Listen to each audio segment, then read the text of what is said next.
And this is why we raised the critical issue of China's support for Russia's war of aggression against Ukraine. Le grand problème pour Volodymyr Zelensky avec ses révélations, c'est qu'elles clochent tellement avec l'image qu'il s'était créée avec son personnage fictif Vassil Holoborodko dans la série Serviteur du peuple. Je me félicite de l'adoption ce matin de 30 sanctions visant des individus et des entités ayant porté atteinte aux intérêts de la France. Oui, bonjour mes chers abonnés. Alors, tous les dimanches maintenant, nous allons avoir un débat entre abonnés. Alors là, on n'est pas beaucoup aujourd'hui, on sera 3, mais parce que voilà, il y a eu des départs, des arrivées, etc., etc. Et donc, c'est assez restreint. Et puis, on a eu des problèmes aussi de flux. Voilà. Eh bien, donc, tous les dimanches, maintenant, sur cette chaîne, un débat d'abonnés. Bonjour. De moustiques qui attendent. Tatiana, Bonjour. bonjour. Alors, toi, tu es une franco-russe, une youtubeuse. Dis-moi, parle-nous de toi un peu. Vas-y, présente-toi. Je suis, comme tu as dit, franco-russe, enfin plutôt russe-française, parce que je suis d'origine russe, je suis née en Russie, en Union soviétique, il y a fait très, très, très, très longtemps, et je vis en France depuis 38 ans. Voilà. Donc, je suis une Russe qui vit en France, donc je connais, on va dire, presque aussi bien la France que la Russie, voire même peut-être un peu plus. Oui. Et effectivement, oui, je suis une youtubeuse, j'ai un petit canal YouTube dans lequel je parle de tas de choses, notamment de l'histoire, parce que je suis une historienne d'art à la base. Voilà. Voilà, un Donc, petit coup de pub en passant. voilà. Michel, tu es au Canada. Je suis au Canada, je suis à Ottawa. D'accord. Bon, eh ben, on va commencer par les tarifs de Trump. Michel aussi, il est russe. On ne le voit pas trop, mais je crois qu'il est russe aussi. Comment? Il est russe aussi? Comment ça? Michel aussi, il est russe. Oui, on ne dirait pas, mais je crois qu'il est russe aussi. Michel, tu es russe? Je suis effectivement né à Leningrad à l'époque. Oh, Donc, j'ai quitté l'URSS à l'époque. Mon père faisait partie des premiers étudiants africains qui avaient obtenu des bourses juste après l'indépendance. Donc, il est allé en Russie, il a étudié là-bas. C'est là qu'il a rencontré ma mère. C'est là que je suis né. Puis après, peu de temps après ma naissance, on est rentré en Afrique, en République démocratique du Congo. Donc, j'ai mes racines russes, j'ai mes racines congolaises et je vis au Canada. ouais. Mais tu es resté au Zaïre pendant longtemps? Je suis resté au Zaïre, pour ainsi dire, un peu la moitié de ma vie. J'ai même vécu à un moment une période de ce qu'on a appelé la guerre des 80 jours en 77. On était au sud du Zaïre de l'époque, dans le Chaba de l'époque. Oui, oui. On a été déportés comme réfugiés en Angola. Puis, on a réussi à partir en Zambie, toujours comme réfugiés, avant de revenir au Zaïre avec la possibilité de recommencer, pour ainsi dire, une vie à partir de zéro parce qu'on avait complètement tout perdu. Donc, les réalités de vie des réfugiés, je connais. Les réalités congolaises, je connais. Et donc, j'ai une petite expérience dans le domaine. Alors, on va commencer donc par les tarifs de Trump. Vous savez, il y a un dicton américain, je crois, d'origine, qui dit que quand vous êtes un marteau, tous les problèmes ressemblent à des clous. C'est exactement ce qui se passe avec Donald Trump. Il voit un problème, il dit les droits de douane. Il voit un autre problème, il dit les droits de douane. Il voit un troisième problème, il dit les droits de douane. Bon, ça se passe à chaque fois comme ça pour lui. La question la plus intéressante, c'est de savoir s'il va effectivement s'en prendre aux achats de pétrole russe par d'autres pays, et notamment l'Inde. Et ça, c'est un vrai sujet. Pourquoi? Parce que l'Inde, qui navigue sans cesse entre les États-Unis, la Russie et la Chine, qui se dit multi-alignée, qui est amie avec les États-Unis, mais certainement pas alliée, tient beaucoup, pour des raisons politiques, mais surtout économiques, à ces approvisionnements de pétrole russe, qui est un pétrole pas cher. Alors, est-ce que ça va marcher, les trucs de Trump?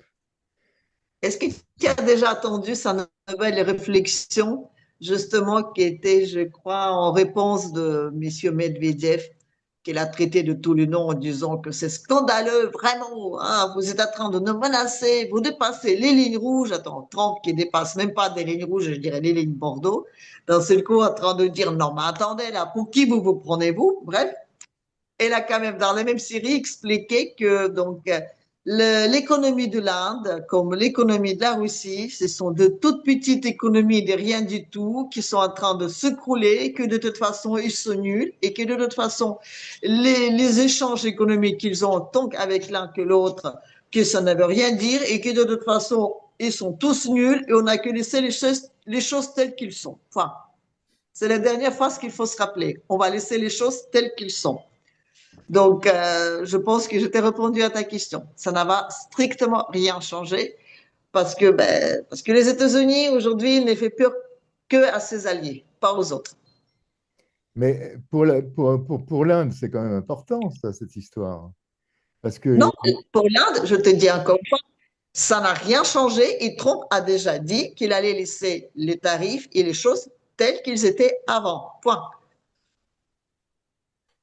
C'est la dernière nouvelle. Il a expliqué que les Russes et les Indiens, c'était des nuls et que de toute façon, il ne fallait même pas les prendre au sérieux et qu'on va laisser les choses de tarifs, de douane et tout ça telles qu'ils étaient parce que de toute façon, ça n'a pas d'importance. ah bon. Michel, Voilà. Michel, qu'est-ce que tu en penses? Bon, les tarifs douaniers, pardon, sont les armes que Trump brandit pour essayer d'intimider les gens, parce que à la base, c'est un peu sa stratégie. Je vais vous donner du 50%, je vais vous donner du 100%, je vais vous donner de 500% de tarifs douaniers. Ne peuvent trembler que ceux qui se sentent exposés par rapport à cela. Ceux qui ne se sentent pas exposés se disent, oui, bon, c'est bien, fais ce que tu veux, parce que au détriment de ce que le président américain voudrait faire croire qu'il est le tout-puissant, c'est lui qui a le droit de vie et de mort sur la vie des gens, il s'avère que les États-Unis ne sont pas aussi puissants qu'ils le disent. Ils sont très dépendants. Et on voit qu'à chaque fois qu'il a essayé cette politique-là, seuls ceux qui ont plié, ben, il y a l'Union européenne qui a plié. Il y a ceux qui ont peur des représailles qu'il peut appliquer dans leur vie.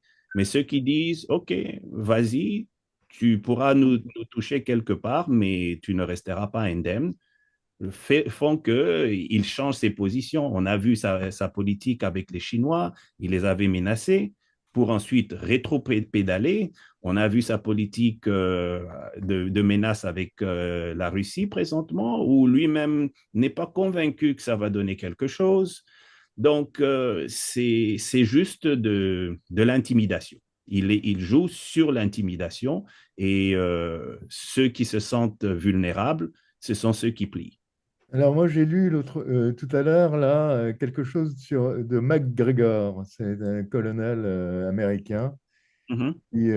qui était à côté de Trump il y a quelques années. Et il dit qu'il y a eu un échange entre l'Union européenne, Madame van der Leyen, et, et Trump. Trump s'occupant de l'Ukraine, fournissant absolument tout pour l'Ukraine, et l'Europe disant OK, d'accord, et on prend les 15%.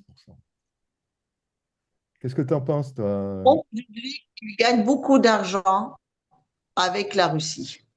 L'Europe, elle va acheter l'uranium américain que les Américains vont acheter à la Russie et de revendre à l'Europe. Ce sera la même chose avec du gaz, ce sera avec la même chose avec le reste. Aujourd'hui, les Américains, l'Europe ne leur fait pas peur. L'Europe, elle n'a aucune autonomie, aucune souveraineté, aucune indépendance. Elle n'a pas le choix. Et en plus, elle a des élites tellement corrompues que tu peux en faire avec eux tout ce que tu veux. Tu peux pas faire ça ni avec l'Inde, ni avec la Chine, ni avec la Russie. Ce sont des pays, on va dire, plus ou moins souverains. En tout cas, eux peuvent se permettre de dire à Trump, écoute mon coco, si on commence vraiment la guerre économique, c'est toi qui vas perdre. Parce que ton pays, aujourd'hui, il n'est rien. Donc, Trump, aujourd'hui, il va bouffer ceux qu'ils peuvent bouffer. Ça veut dire, c'est ses alliés, comme de toujours. Comme on dit, il ne faut pas être camarade avec des amis américains. Il vaut mieux d'être ses ennemis, au moins c'est plus clair. Tatiana, tu as entendu la réponse de Lula à Trump? Oui, Vous êtes l'empereur du monde, mais non, ne le croyez pas, vous n'êtes plus l'empereur du monde. oui, c'est ce que je te dis. Et c'est après qu'il a dit que de toute façon, que ce soit les uns et les... Enfin, il est en train de dire que tout le monde sont des nuls, que de toute façon, nous, on est les plus forts et que de toute façon, nous, on peut très bien se passer de vous et que toutes vos petites économies vieillissantes ou dépannessantes, allez vous faire voir. Nous, on va s'en sortir sans vos affaires. Trump, c'est une grande gueule, ça va rien après. Rien, rien du tout. Michel, qu'est-ce que tu en penses? Donc,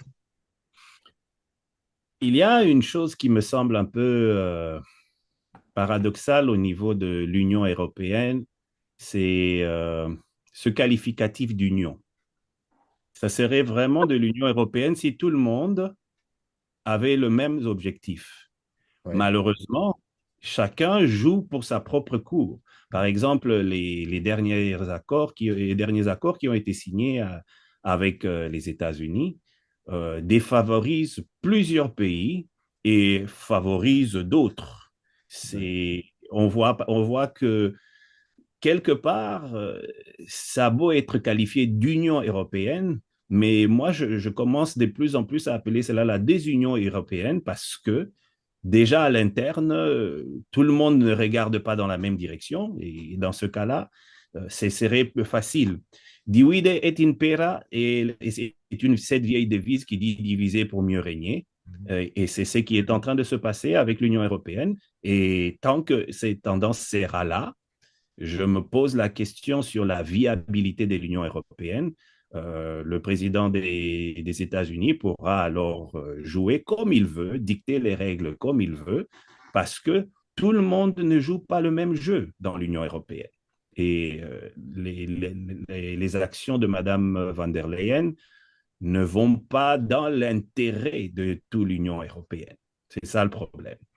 alors c'est dans l'intérêt certainement de certains gouvernants. Si Madame von der Leyen a décidé de... Bah si, peut-être de certains gouvernants, nos gouvernants en particulier. tu sais à quoi ça me fait penser aujourd'hui, l'Union européenne? À une bande de copains qui se réunissent pour aller, je ne sais pas, cambrioler une banque. Alors, tant que l'affaire n'est pas faite, ils sont tous unis, ils mettent des projets en place, qui c'est qui va conduire le bus, qui c'est qui va venir faire le guet, tout ça. Tout ça, ça va très bien. Et une fois qu'ils arrivent à cambrioler la banque, ils se trouvent tous, on va dire, au même endroit, avec tout Ouais. cet argent-là à partager. Et là, il y a une taupe. D'un seul coup, il y a quelqu'un, on apprend que ben, finalement, ils sont tous cuits. Et là, les mecs, ils vont tous dénoncer entre eux, ils vont tous essayer de sauver leur peau, ils vont tous essayer de sauver le plus d'argent qu'ils peuvent sauver, ils vont tous, entre guillemets, se tirer dans les pattes. C'est exactement ça. Ouais, mais Tatiana, ils en sont pas encore au hold-up. Ils l'ont déjà fait. Attends, regarde les dettes des États. Regarde les dettes des États en Europe. Mais d'accord, Regarde à mais quel point. je pensais que tu parlais des avoirs russes. Oh, les avoirs russes. Ouf. Non, non, non, les avoirs russes, c'est rien. Regarde ce qu'ils ont volé aux États européens. Regarde la dette française. Regarde aujourd'hui, plus d'un milliard rien qu'avec Macron, quoi. À 1000 milliards, quoi. Même, enfin, c'est ça le vrai hold-up. Les vrais hold-up, c'est pas avec les autres pays. Aujourd'hui, le vrai hold-up, il est sur l'Europe. Et aujourd'hui, ils sont en train de prendre les mains dans le sac. Voilà. Donc, il faut qu'ils arrivent à sauver leur peau. Donc, ils vont tous effectivement essayer de jouer leur propre jeu. Et oui, ils vont finir par se dénoncer entre eux. Ça va. Donc, oui, l'Union européenne, s'il finit unie, enfin, je veux dire, même officiellement cette année-là, ce sera déjà formidable. Mhm. Mais ça, non, non, non, non. Michel, qu'est-ce qu'on pense de l'Union européenne au Canada? Bon, euh, on regarde l'Union européenne avec à la fois amusement et étonnement de voir un peu comment l'idée, si au départ, c'était vraiment l'idée de pouvoir faire quelque chose en commun, mais il s'avère de plus en plus que ce n'est pas vraiment cela. Et à cause de cela, bah, ils se rendent vulnérables. Je vais donner un exemple, par exemple, vous voyez, par exemple, les dernières décisions, ce sont des décisions qui sont beaucoup plus favorables, par exemple, à l'Allemagne qu'à la France, par exemple, et aux autres nations. Et quand vous avez des personnes comme Madame van der Leyen qui vient plaider pour l'Union européenne, vous sentez déjà que les données sont biaisées dès le départ. Il n'y a pas vraiment un intérêt particulier pour l'Union européenne, parce que regardez, moi, j'ai vu comment les membres de l'Union européenne et même les membres de l'OTAN sont en train de parler avec flatterie vis-à-vis de M. Trump. Je me souviens de l'autre monsieur qui était en train de l'appeler Daddy et Madame van der Leyen de dire vous avez la réputation d'être un négociateur particulièrement dur à traiter, mais vous le faites vraiment pour le bien. J'avais plus l'impression d'entendre une kyrielle des personnes qui sont là pour vanter le roi afin que le roi reste dans des bons égards vis-à-vis de ce peuple-là. Oui, Ce n'étaient pas des personnes qui venaient défendre une nation ou un groupe de nations, c'était des personnes qui venaient s'attirer les bonnes grâces au risque éventuellement de prendre des décisions qui vont à l'encontre des intérêts de ceux qu'ils sont censés représenter. ouais. Michel, est-ce que tu sais que toute l'Union européenne est écoutée par les Américains? C'est pas nouveau et je veux dire, c'était même dit officiellement que tous les leaders européens sont sous l'écoute. Que ce soit téléphonique, que ce soit les SMS. Toutes ces données-là, et ils se trouvent à Danemark, à Stockholm. C'est là, effectivement, il y a donc, les archives d'écoute. Quand Trump est arrivé au pouvoir, c'est avec Danemark qu'il voulait faire la guerre, avec cette histoire de Groenland et autres. Mais on n'en parle plus tellement de ça. Mais c'est à la suite de ça que tous les pays de l'OTAN ont accepté de payer 5%. En connaissant Trump, en sachant que le mec, son ancien job, c'était un promoteur immobilier. C'était son job de virer des gens de leur appartement pour faire la table rase et pour reconstruire le tour à New York. Elle sait comment ça marche. Et je reste convaincu que Trump est là aujourd'hui en sa possession les dossiers sur toutes ces affaires de corruption, sur ces personnes qui supposent nous diriger. Et aujourd'hui, ils sont en train de vendre l'Europe juste pour sauver leur peau. Et quand ils disent, oui, vous êtes un parfait négociateur, on parle comme ça avec un, excusez-moi, c'est des discours de mafieux, quoi. Oui, les mecs, ça vous m'avez eu, d'accord, je cède, vous avez en vos possessions de quoi me faire plier. C'est exactement ça. De continuer à rêver et de penser qu'on est dirigé par des gens qui ont quelconque scrupule et quelconque pensée au bien de nation ou bien aux gens qui gouvernent, ce qui vraiment être complètement naïf, quoi. Il faut être un enfant pour croire que les parents vous disent toujours la vérité. Mais non, quoi. Non. Et en parlant de l'Allemagne, je veux te dire une chose. Il y a qu'un cochon qui pense qu'on le nourrit parce qu'on l'aime.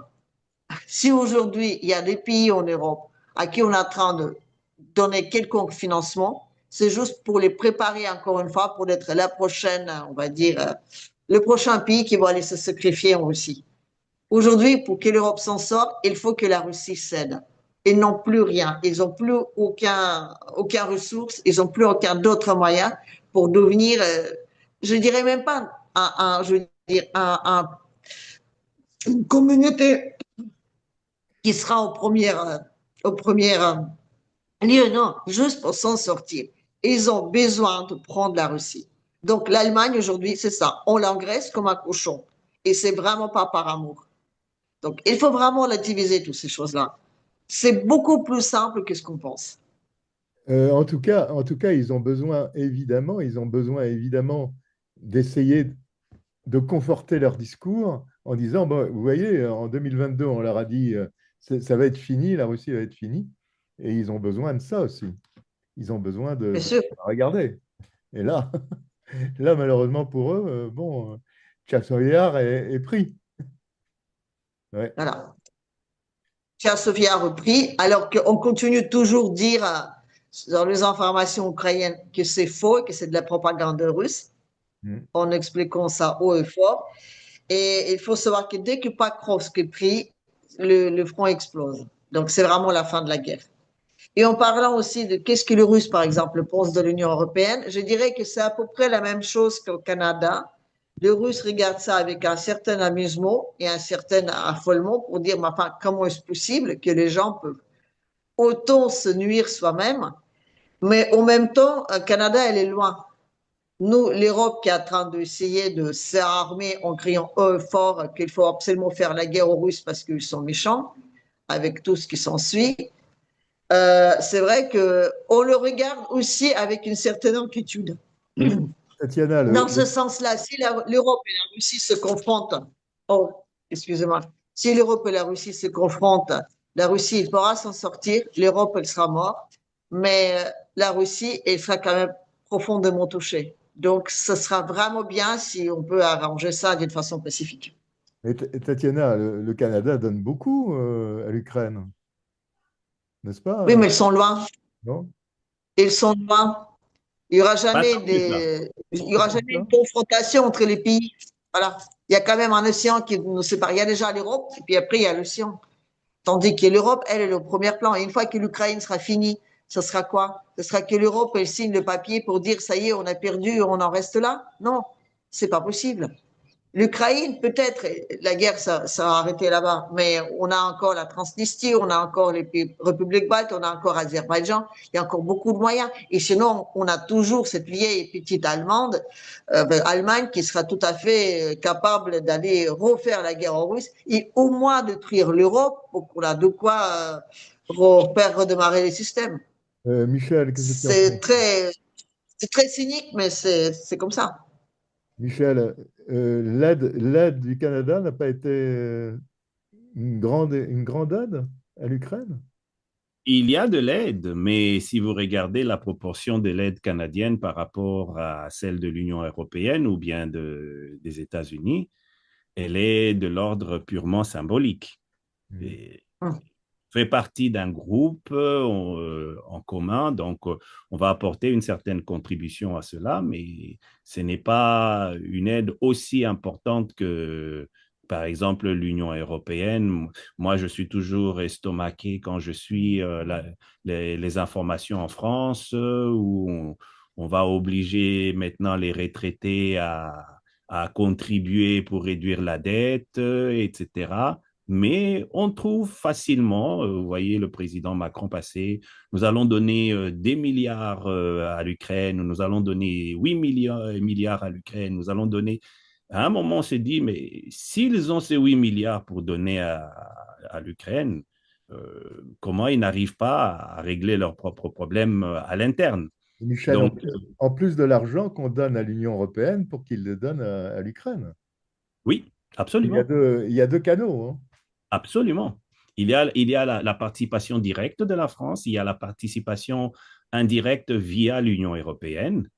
Et au-delà de tout ça, ben, c'est la population française qui est en train de trinquer et à qui on vient demander des sacrifices. Je me souviens de l'époque où Balladur était Premier ministre il y avait une émission en France qui passait avec Jacques Martin où on le parodie en disant il faut faire des sacrifices, il faut faire des sacrifices. Eh bien, c'est une reprise exactement de ces mêmes choses où on demande à tous les Français, par exemple, de faire des sacrifices, mais ceux qui prennent des décisions, ils trouvent facilement de l'argent pour l'Ukraine, ils trouvent facilement de l'argent pour autre chose, pour eux-mêmes, mais pas pour la population.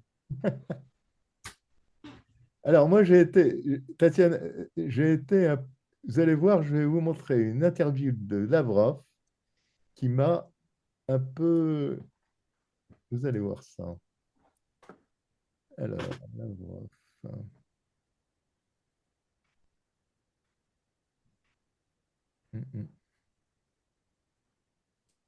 Je voulais juste faire une petite remarque. L'argent qu'on donne en Ukraine, est-ce que c'est l'argent qu'on donne en Ukraine ou c'est un prétexte de prendre l'argent aux Européens? Parce qu'on a l'impression quand même que cet argent-là n'arrive pas vraiment à l'Ukraine. Enfin, il peut peut-être y arriver, mais après, il est détourné. C'est possible. Il y a beaucoup de détournements. Oui, oui, oui. Ça me paraît évident. On est d'accord. Впервые за всю историю Россия воюет одна против всего Запада. В Первую мировую, во Вторую мировую у нас были союзники. Сейчас у нас союзников на поле боя нет. Поэтому полагаться надо на себя. Нельзя допускать ни слабости, ни слабины. И президент определил задачи. Alors, moi, ce qui m'a étonné, il dit, c'est la première fois, en fait, dans l'histoire que nous sommes tout seuls en face de l'Occident. Napoléon, on était seul aussi face à Hitler. Ben, on va dire, on avait officiellement les Alliés, ouais, en tout cas à partir de 1944. Mais là, la situation est différente. La guerre qu'on a sur le front, c'est juste une petite partie par rapport à la vraie guerre qui se mène derrière. Donc, on n'en parle que de la guerre en Ukraine parce que c'est, comment dire, c'est le petit bout de l'iceberg. Mais il y a une guerre économique, il y a une guerre politique qui est menée, il y a une guerre. La Russie est un pays le plus sanctionné au monde. Je veux dire, il est tellement sanctionné que je pense qu'on peut même pas s'imaginer, quoi. Je veux dire. Même Corée du Nord et l'Iran unis ensemble ne représentent même pas la moitié de sanctions qu'il y a à la Russie. Tatiana, et c'est aussi une guerre. La guerre ne se limite pas à l'Ukraine. Oui, ce que je veux dire, c'est que la guerre chaude, on va dire ça comme ça, la guerre chaude est le petit parti de l'iceberg. Il y a une guerre qui est, comment dire, une vraie guerre, et elle est faite au niveau économique, au niveau politique, au niveau d'essayer de déstabiliser la Russie à l'intérieur, au niveau de la priver de tous ses sorties dans la mer, de la priver de tout, pas, je veux dire. La partie militaire, elle est là, mais juste finalement pour l'affaiblir et surtout pour affaiblir la population. Non, mais d'accord. Elle n'a pas vraiment d'intérêt. Est-ce que la Russie est seule ou est-ce qu'elle a derrière elle. C'est là le sens de ma question. Elle a un seul véritable allié. Elle a un seul véritable allié. En tout cas, c'est ce que les Russes disent. Ils disent que la Russie aujourd'hui, elle a un seul véritable allié dans le vrai sens du terme, c'est la Corée du Nord. Les autres, on ne peut pas les considérer comme des alliés. Et ils ont tous les intérêts, en tout cas, aussi bien avec le fait que la Russie doit gagner cette guerre, parce que c'est aussi de leur survie qu'il s'agit. Et ils ont l'intérêt économique, ils ont les intérêts politiques, mais ce n'est pas des vrais alliés. On va dire, c'est des alliés de circonstance, de partenaires de circonstance. Les vrais alliés, dans le sens d'alliés, aujourd'hui, c'est la Corée du Nord. Qu'est-ce que tu en penses, Michel?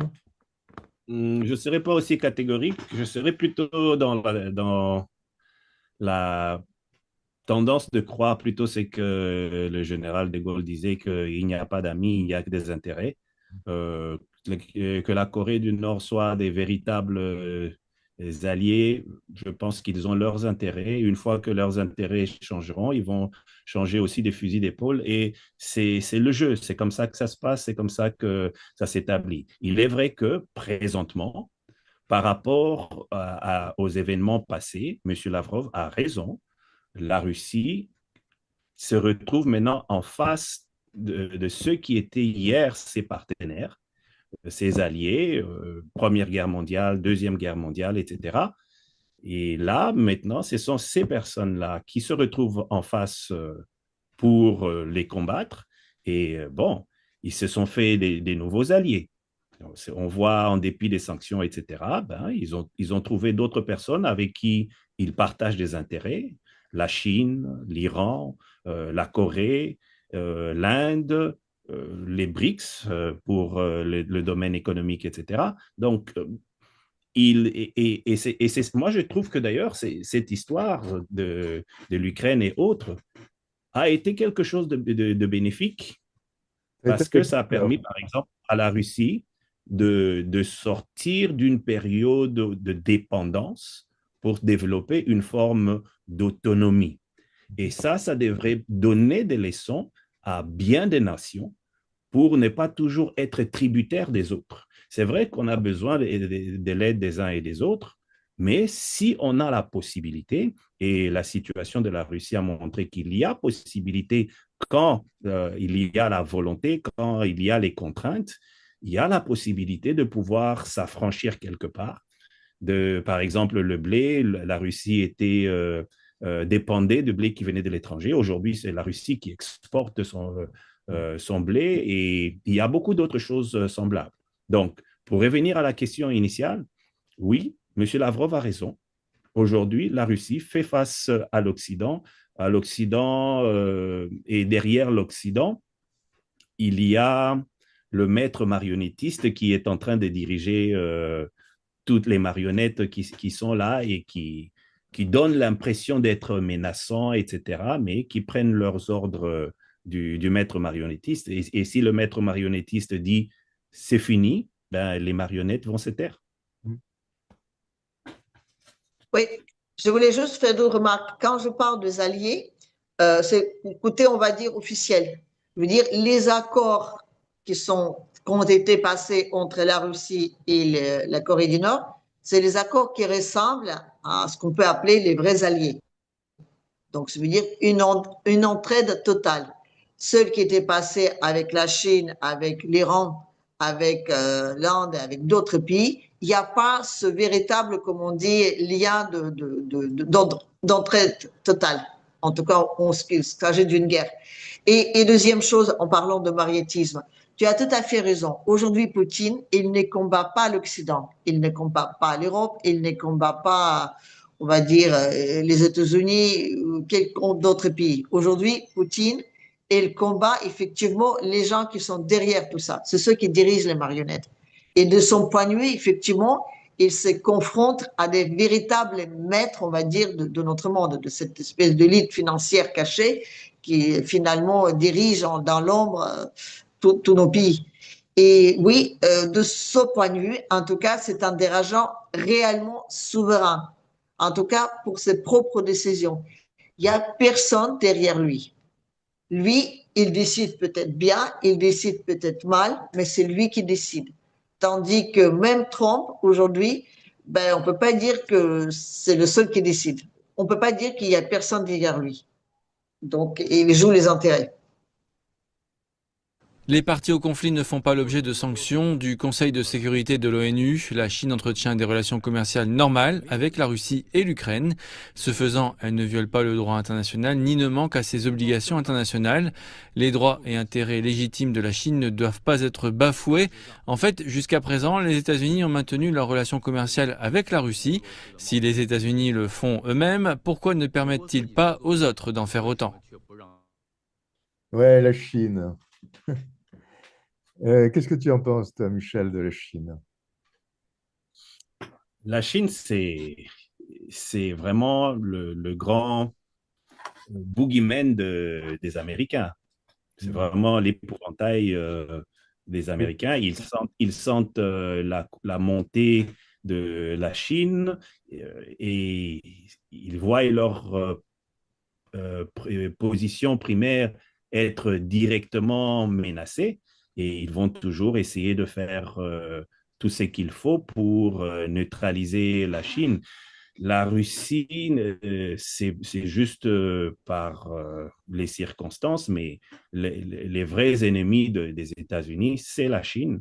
Et donc, on va essayer de le diaboliser quelque part, mais comme le représentant chinois le dit, les Américains ont un certain discours vis-à-vis des autres nations, dont la Chine, mais ça ne les empêche pas d'entretenir des commerces avec la Russie.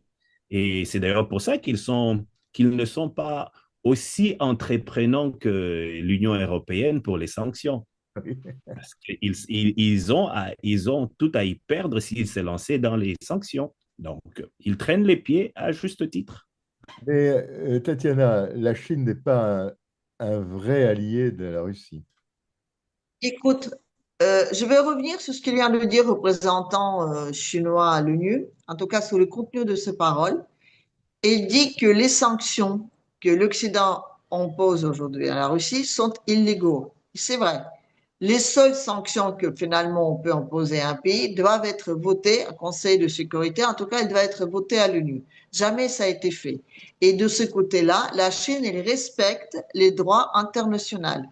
Aujourd'hui, ceux qui sont dans le irrespect du droit national, c'est l'Union européenne et les autres pays qui, de leur propre gré, sans aucune, on va dire, un vote démocratique quel qu'il soit, eux qui crient toujours pour la démocratie, en tout cas, dans ce cas-là, ils sont total irrespect de droit international. Seules les sanctions qui ont été votées à l'ONU peuvent être appliquées. De ce point de vue, les Chinois, ils ont raison, ils restent dans le droit international. Les Américains d'ailleurs aussi, puisqu'ils n'imposent pas les sanctions à la Russie. Le seul qui aujourd'hui, et qui peut être puni pour ça d'ailleurs, justement, le seul qui ne respecte pas les droits internationaux aujourd'hui, en tout cas les droits internationaux en vigueur, c'est l'Union européenne, en posant les sanctions à la Russie, comme d'autres pays, toujours dans le irrespect total de ce droit, parce que on ne peut pas le faire. On doit toujours avoir un vote pour imposer les sanctions à un pays. Oui, enfin, les Donc, États-Unis ne l'ont pas fait longtemps, ce genre de choses. oui, mais écoutez, quand on est en train de mettre ces idées de démocratie, de la liberté, de l'égalité, toutes ces belles paroles au monde entier, et quand on est les premiers à justement d'aller en encontre des droits internationaux, ben ça fait quand même un tout petit peu pas une très belle image, quoi. Voilà. Et de ce point de vue, il y a plein de pays qui disent aujourd'hui, mais non, vous devez être exemple de ce que vous essayez de nous prôner à tous. Et, Tatiana, tu C'est pas le cas. n'as pas répondu à ma question. La Chine et la Russie. Les Chinois ne sont pas des alliés, non. Comment? Les Chinois, ils profitent beaucoup de cette guerre, on va dire, parce que ça leur permet, ben, un petit peu comme avec l'Iran, les Chinois, ils achètent du pétrole iranien à un prix extrêmement bas, parce qu'ils profitent pleinement de sanctions. Il y avait la même histoire avec les Russes, il y a toujours cette construction de gazoducs qui ont suspens, parce que les Chinois, ils essayent d'obtenir des prix de la Russie, surtout des prix à long terme, très intéressants, trop intéressants, un petit peu comme à l'époque les Allemands. La Russie était une colonie de l'Union européenne, c'est pour ça d'une certaine façon, elle n'avait pas les choix, elle fournissait son gaz au prix très très bas. La Chine aujourd'hui, elle veut aussi en profiter des sanctions et de dire, écoutez, on est encore gentil de vouloir vous les acheter. La Russie aujourd'hui, elle s'oppose, elle ne veut pas border son gaz, donc ça reste en suspens. Mais ce que je veux dire, c'est que tout en restant soi-disant des pays, on va dire amis, ben, chacun défend ses intérêts. Et la Chine, elle profite aussi bien pour faire du commerce aussi bien avec la Russie qu'avec l'Ukraine, qu'avec l'Union européenne. Donc, on peut parler d'un partenaire, on ne parlera jamais d'un allié. Chacun défend leurs intérêts et la Chine a besoin de la Russie, notamment dans le passage maritime. Il ne faut pas l'oublier non plus. Au nord. Et vice-versa, la Russie a aussi besoin de la Chine dans certains domaines.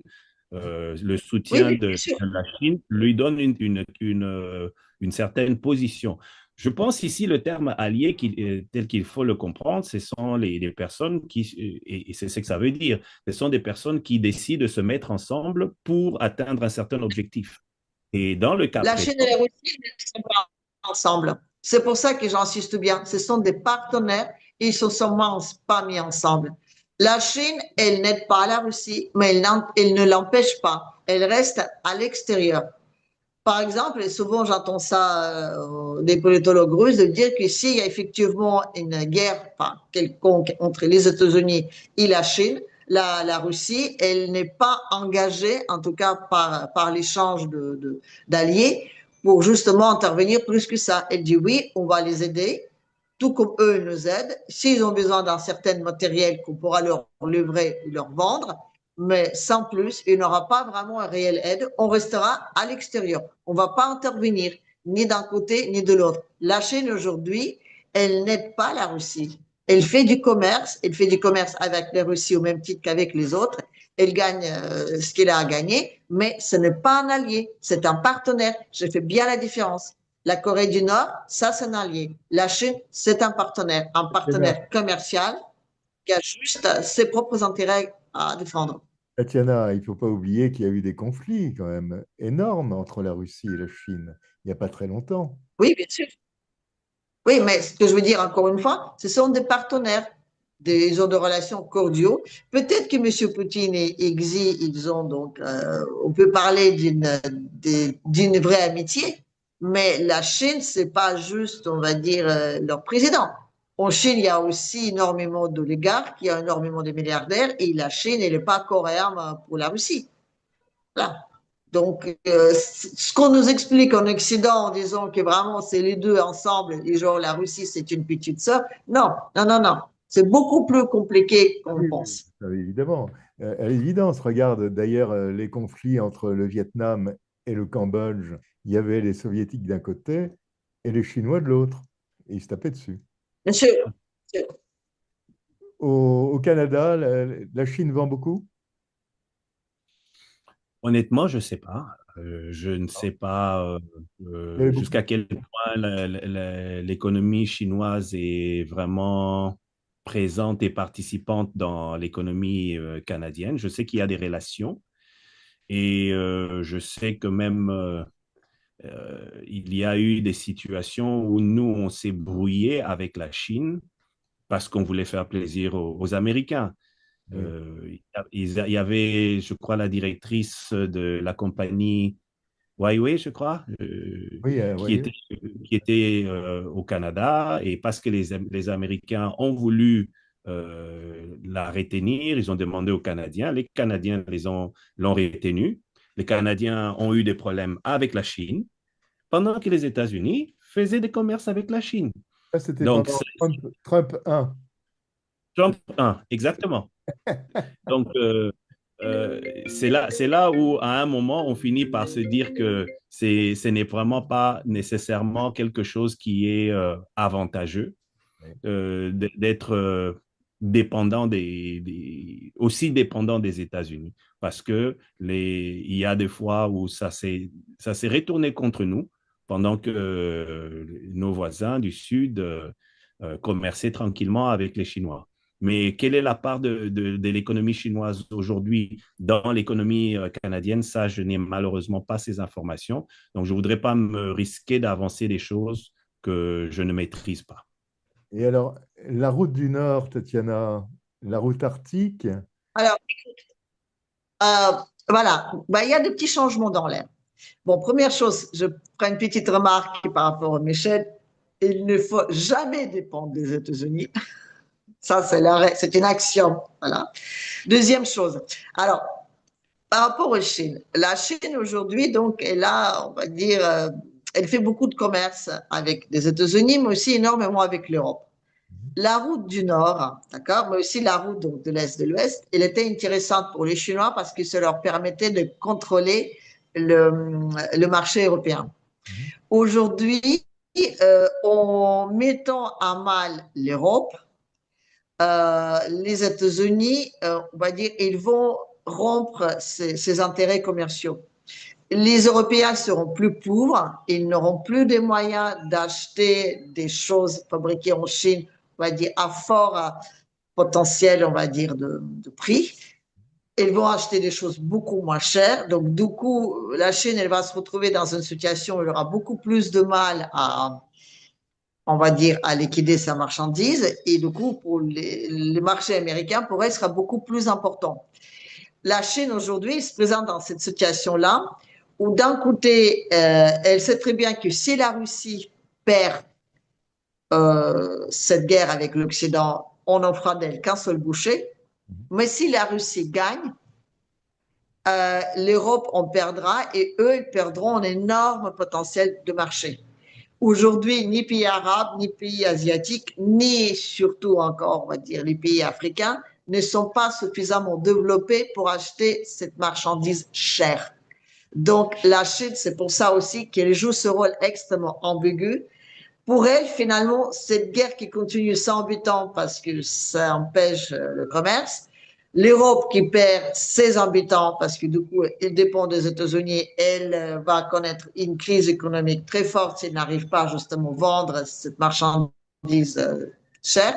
Et en même temps, si la Russie perd la guerre, ben, disons qu'elle perdra la sienne très prochainement. Donc, c'est vrai qu'aujourd'hui, il vaut mieux d'être plutôt un Indien qu'un Chinois. Enfin, ou alors, à la limite, si on a un petit peu de chance, c'est d'être russe. Mais bon. Vive la Russie!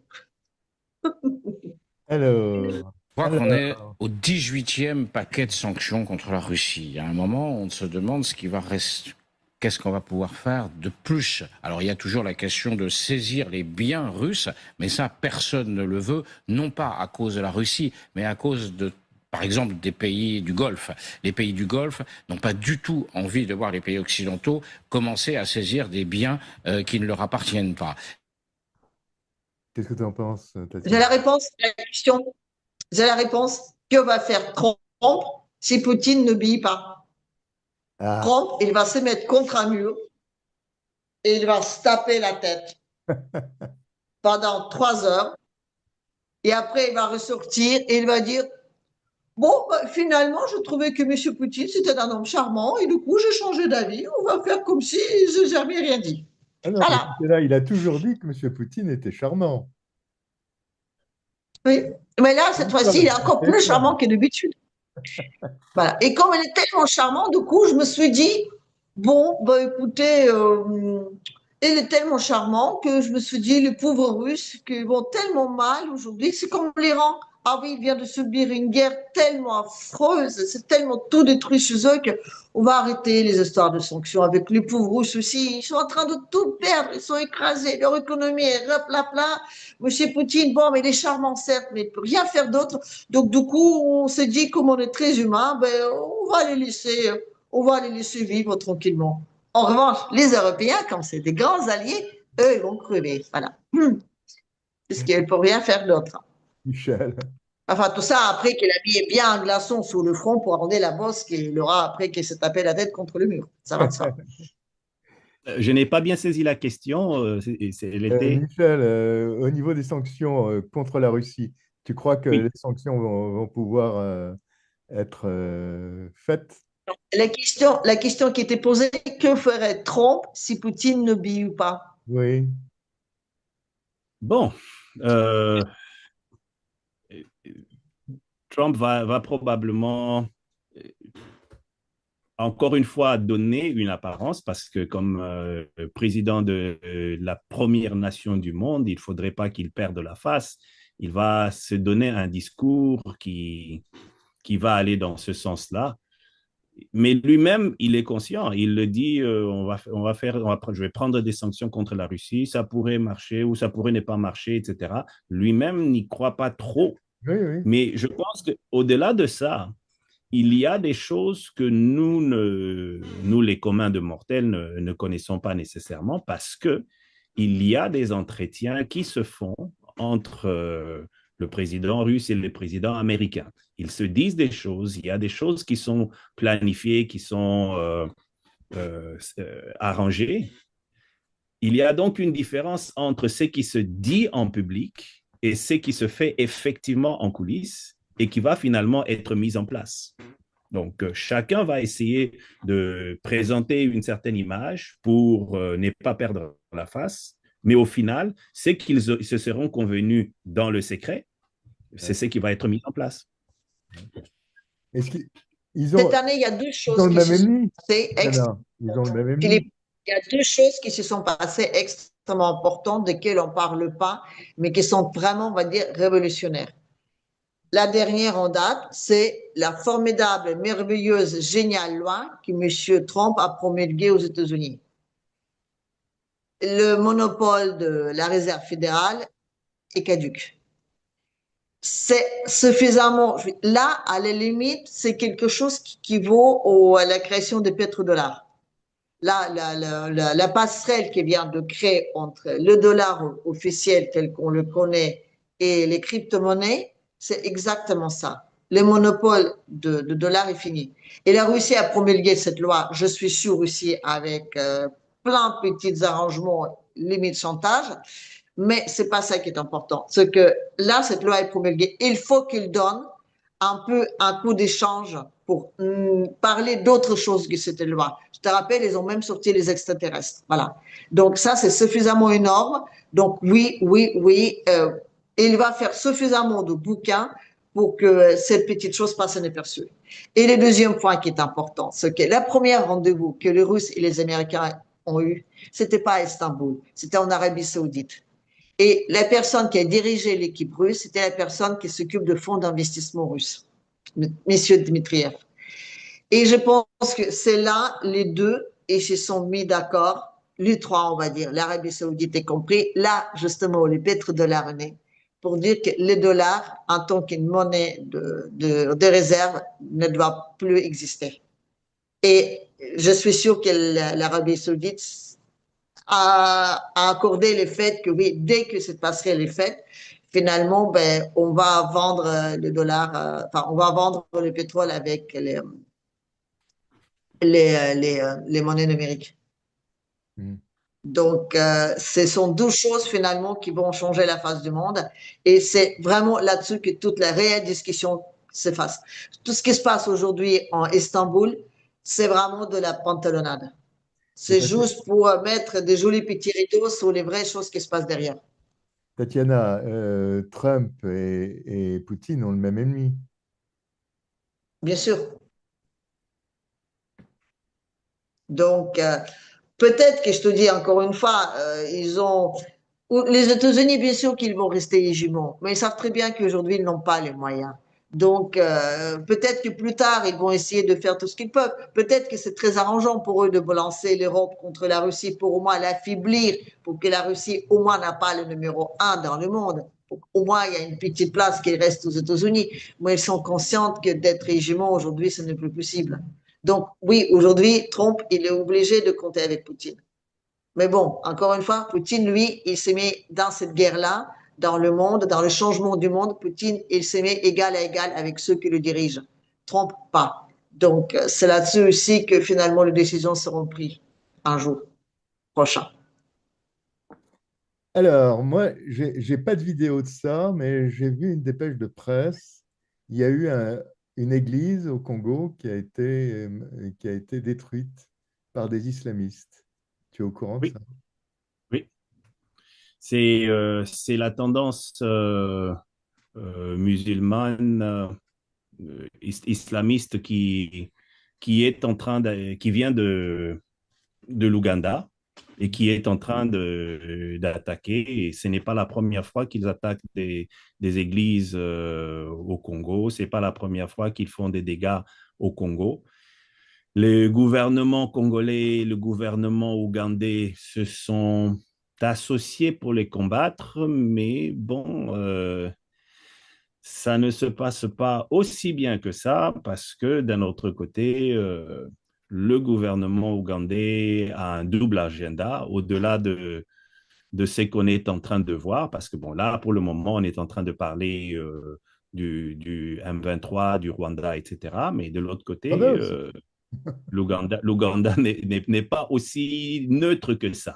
Donc, Il joue sur plusieurs tableaux. Il mange à plusieurs ateliers et donc cette zone-là, la zone de l'Est, vraiment est en train justement de se transformer depuis près de 30 ans en une zone vraiment martyre où les gens se permettent n'importe quoi. Et si jamais on creuse un peu, on verra qu'au-delà de ce qui est présenté officiellement comme étant les raisons des guerres, il y a l'occupation de territoire, il y a les ressources minières, etc. Donc, c'est toujours la même situation qui génère cette instabilité, une instabilité entretenue et maintenue par les États. pour que des commerces se fassent au détriment du sang des Congolais. Parce qu'il y avait également d'autres. Je dis la RDC, c'est un pays trop beau et trop riche pour être heureux, en résumé. Un peu comme la Russie. Je dirais que le Congo est une très belle femme qui, à cause de ses atouts, cause son malheur. C'est ça. C'est exactement ça. Oui, vous aviez une question pour moi, Philippe? Oui, ces intégristes, il y avait d'autres intégristes aussi qui venaient d'Ouganda. Comment s'appelaient ces gens-là? Les intégristes chrétiens, là. Le truc du Seigneur, là. C'est ça, j'ai oublié le Et nom, moi aussi. etc. Je crois qu'il y avait le mot lumière dans le nom. Oui. J'ai oublié, mais définitivement, c'est. Et c'était des gens, je me rappelle à ce moment-là, c'était des gens qui étaient manipulés par des Occidentaux, là. Toujours. Ouais, toujours. Toujours. Mais disons que encore une fois, on retombe sur cette image du marionnettiste et des marionnettes. C'est le même marionnettiste qui fait passer différents personnages. Vous avez l'impression qu'il y a différents personnages, mais celui qui leur donne vie, c'est toujours la même personne. Eh oui. C'est toujours les mêmes intérêts, les compagnies anglo-saxonnes majoritairement qui se retrouvent là-dedans. Avec l'Ouganda et le Rwanda au travail derrière. Exactement. Disons que l'Ouganda et le Rwanda, et quand je parle d'Ouganda et du Rwanda, je parle des gouvernements, pas nécessairement de la population. Les gouvernements ne sont que la partie visible de l'iceberg, parce que le gros de l'iceberg, ce sont ces multinationales qui, en dessous, sont en train justement d'étirer les ficelles. Bien sûr. Tatiana? Ah, je suis tout à fait d'accord. Je suis tout à fait d'accord. C'est exactement la même chose que l'Ukraine ou la Russie. Il n'y a aucune raison que ces deux populations se combattent. Mais voilà, il est temps que les deux pays se battent, tous ceux qui sont derrière peuvent faire toutes leurs petites affaires. Oui, c'est toujours les mêmes principes. Elles ne se combattent pas depuis 2022, Tatiana. En Ukraine, c'est bien plus. En Ukraine, ils ne se combattent pas depuis 2022? Pardon? Non, pas Ils depuis se combattent depuis quand? 2014, déjà. 2014 avec Depuis la 2014, prise de la Crimée. avant, même avant, même avant. Même avant, Même oui. avant. Je crois dans les Oui, années oui. 2000. Moi, je dirais, oui, oui, à partir de, vous direz, 2001, quoi. Je dirais quand? À partir du moment où Poutine a osé dire que la Banque centrale russe doit être une banque souveraine. C'était en 2001. À partir de ce moment-là, ça devient un ennemi numéro un à battre. Voilà. Un argent ne peut pas être souverain. Ça va en encontre de gens qui dirigent le monde, de ces gens à qui l'argent appartient. Donc, si la Russie devient souveraine et s'il se rapproprie son propre argent, là, le monde s'écroule. Le monde tel qu'il est construit aujourd'hui, ce monde financier qui nous a tous achetés, s'écroule direct. Donc oui, la guerre contre la Russie aujourd'hui, c'est une guerre existentielle. Et la Russie, ils se battent pour sa souveraineté. Et pour la souveraineté des autres. C'est pour ça que les pays africains ont un grand espoir pour la victoire de la Russie. Alors, un mot de la fin, parce que nous arrivons à la fin. Un mot de la fin, Michel. sur cette Le mot de la fin par rapport au thème principal, nous avons une personne qui dirige une nation puissante et qui a ses propres intérêts. Il essaye de... Il pensera d'abord, il présentera la chose comme étant d'abord pour les intérêts de tous les Américains, mais au-delà des intérêts de tous les Américains, il a un agenda qu'il est en train de suivre et il va chercher à accomplir cet agenda-là. Il utilisera de l'intimidation. Ça a toujours été quelque chose qu'il a pratiqué, qui a semblé marcher. Et ceux qui seront sensibles à son intimidation fléchiront les genoux. Et ceux qui le seront moins, ils résisteront. Et si jamais ils ont la capacité de résister, c'est le président actuel des États-Unis qui fera marche arrière. Il l'a déjà fait dans le passé et je ne pense pas que ce soit une occasion unique. On le reverra encore reculer dans certaines choses, dire une chose, puis quelque temps son contraire. Les gens semblent oublier que le président Trump, c'est quelqu'un qui n'a pas grandi avec une idéologie politique. Il a plutôt grandi avec le business. Et pour le business, les règles ne sont pas exactement comme celles de la politique. Et il va essayer de transposer ce qu'il faisait dans son business sur le plan politique. Et c'est comme ça qu'il fonctionne. Quand on a compris cela, on comprend comment il réagit. Voilà. Tatiana? Moi, je dirais que nous sommes en train d'assister à un écroulement d'un grand pays, jadis un empire. Un pays aujourd'hui qui s'écroule et il y a des gens dans ce pays-là qui souhaitent de le sauver, si possible. Peut-être pas lui garder son rôle d'hégémon mondial et de l'empire, mais au moins le sauver tout court. Donc, du coup, ils ont mis Trump là-dessus pour qu'il détruise les systèmes actuels, cels qu'il est, pour pouvoir ensuite reconstruire autre chose. Il fait le même travail qu'il a toujours fait, c'est un prometteur immobilier. Il va détruire pour qu'ensuite on puisse reconstruire. J'aimerais ajouter quelque chose, juste une petite chose. Une bonne partie de ce qui se passe actuellement au niveau des mouvements du président Trump sont aussi dictés par ce qu'il est en train de vivre et de traverser lui-même, avec le dossier, par exemple, Epstein qui est là. Il faudrait le plus possible essayer de retirer le phare sur ce dossier-là, et donc on va essayer d'attirer l'attention sur autre chose. On le verra multiplier des actions à différents endroits pour que l'attention soit portée sur ce point-là, quitte à ce que ce qui est en train de le déranger, parce que ça le dérange, ne soit pas mis à l'avant de la scène. Et alors, Michel, j'ai plus beaucoup de batterie, excusez-moi, j'ai plus beaucoup de batterie, donc ça se peut que ça couperait. Si ça coupe, je vous dis quand même, on dira à la prochaine, au cas où. Et je voulais juste rejeter la liste Epstein, à mon avis, elle sert plutôt à faire du chantage et de la pression sur le Congrès pour qu'il vote des lois qui ne vont pas du tout dans le sens de la Réserve fédérale, plutôt que vraiment, de représenter un danger pour Trump. Je suis convaincu que Trump manipule ou utilise cette liste-là pour faire la pression aux autres. Bon, eh bien, écoutez, je vous remercie tous les deux. Et puis, la semaine prochaine, alors. Voilà. Merci à toi.